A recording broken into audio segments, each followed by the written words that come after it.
வணக்கம் தலைவா, அனைவருக்கும் வணக்கம். இன்னைக்கு நம்ம இந்த ஒரு வீடியோவில் எதை பற்றி பார்க்க போகிறோம் அப்படின்னு பார்த்தீங்கன்னா, கூட்டுறவு வங்கிகளில் 5 சவரனுக்குட்பட்ட நகைக்கடன்களை எப்பொழுது தள்ளுபடி செய்ய போகிறாங்க, யார் யாருக்கெல்லாம் இந்த தள்ளுபடி பொருந்தும், ஸோ யார் யாரெல்லாம் அந்த தள்ளுபடியை வாங்க உரிய நபர்களாக இருக்கிறார்கள் என்பன பற்றின முக்கியமான தகவலை பார்க்கலாம்.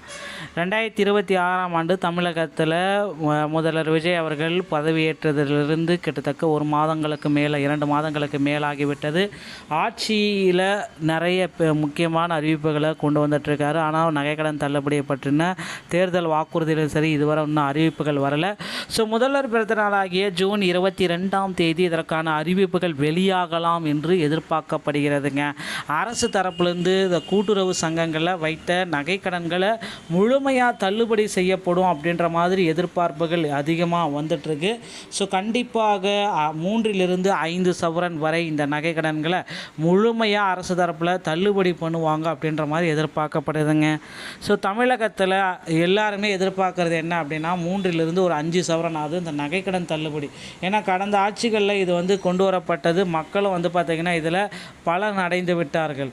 இப்போ இருக்கிற சுச்சுவேஷனில் பார்த்திங்கன்னா அந்த நகைக்கடன் தள்ளுபடியை கண்டிப்பாக தள்ளுபடி செய்யணும் அப்படின்ற மாதிரி எல்லாருமே எதிர்பார்க்குறாங்க. நகைக்கடன் தள்ளுபடி குறித்த தகவல்களை வழங்குகிறது.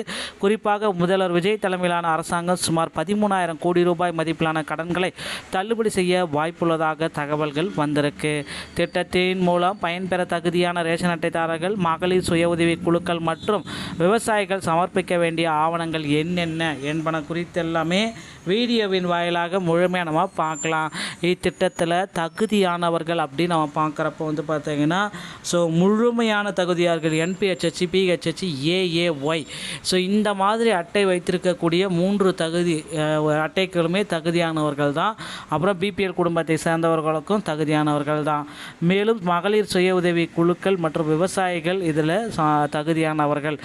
மேலும் பார்த்திங்கன்னா இதில் இலங்கை வாழ் தமிழர்களும் சிறப்பு தகுதிகள் உறாங்க. தமிழக அரசு குடும்ப ஓய்வு ஊதியம் பெறுபவர்களும் இதில் தகுதியானவர்கள் அப்படின்ற பட்டியலையும் நமக்கு வெளியிட்டிருக்காங்க. தகுதியற்றவர்கள் அப்படின்னு நம்ம பார்க்குறப்ப கூட்டுறவு வங்கிகளில் ஒர்க் பண்ணுற ஊழியர்கள் மற்றும் அவர்தன் குடும்பத்தினர்கள் முதல்ல. அடுத்து பார்த்திங்கன்னா 2ஆம் கட்டமாக தமிழக அரசு ஊழியர்கள், மத்திய அரசு ஊழியர்கள், இந்த 2 கேட்டகரியில் இருக்கிறவங்களும் அவர்தம் குடும்பத்தினரும் இதில் தகுதியற்றவர்கள். மேலும் பார்த்திங்கன்னா இன்னொரு கேட்டகரி, போலி நகைகளை வைத்து அடகு பெற்றாங்க அப்படின்னா உடனடியாக அவர்கள் மேலே ஆக்ஷனும் அவங்களுடைய லோன் முழுமையாக தள்ளுபடி செய்யப்படும், தள்ளுபடிக்கு வரமாட்டாங்க, அவங்க மேலே ஆக்ஷன் எடுப்பாங்க, பறிமுதல் செய்யப்படும் அப்படின்றத சொல்லியிருக்காங்க. முழுமையான கடனையும் அவங்க கட்டியே ஆகணும் அப்படின்றதையும் தெளிவாக சொல்லியிருக்காங்க. ஸோ இது எல்லாமே ஃபில்டர் பண்ணிகிட்ருக்காங்க. மொத்தம் எவ்வளோ பேர் பார்த்திங்கன்னா நகைக்கடன் தள்ளுபடி பெறுவதற்கான பட்டியலில் இருக்காங்க, எவ்வளோ பேருக்கு பார்த்திங்கன்னா நகைக்கடன் தள்ளுபடியை கொடுக்கலாம் அப்படின்ற மாதிரி ஃபில்டர்ஸ் எல்லாமே போயிட்டுருக்கு. ஸோ இதில் பார்த்திங்கன்னா நிச்சயமாக நகைக்கடன் தள்ளுபடியில் ஒரு 33 லட்சம் பேர் பார்த்திங்கன்னா இந்த டைம் வந்திருக்காங்க. 33 லட்சம் பேருக்குமே தள்ளுபடியை கொடுப்பதற்கு தமிழக அரசு யோசிச்சுட்ருக்கு. இதனால் 13,000 கோடி ரூபாய் வரும் என்று எதிர்பார்க்கப்படுதுங்க. ஸோ கிட்டத்தட்ட 13,000 கோடி ரூபாய் இதில் வரும் என்று நிச்சயமாக எதிர்பார்க்கப்படுது. நீங்கள் எல்லாருமே இப்போவே தயாராகி கொள்ளுங்கள். இந்த ஒரு வீடியோ பதிவு உங்களுக்கு பிடிச்சிருந்துச்சு அப்படின்னா நீங்கள் நம்முடைய சேனலோடு இணைந்திருங்கள். மீண்டும் ஒரு நல்ல தகவலோடு நான் உங்களை சந்திக்கிறேன். நன்றி, வணக்கம்.